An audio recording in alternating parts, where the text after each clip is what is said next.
It seems there may be some confusion regarding Herculaneum, Missouri, and its connection to the Great Flood of 1993.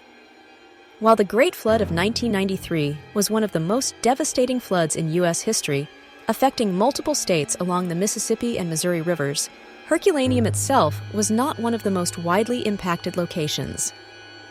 However, many Missouri towns, especially those near the Mississippi River, faced record-breaking flood levels, with entire communities submerged for months.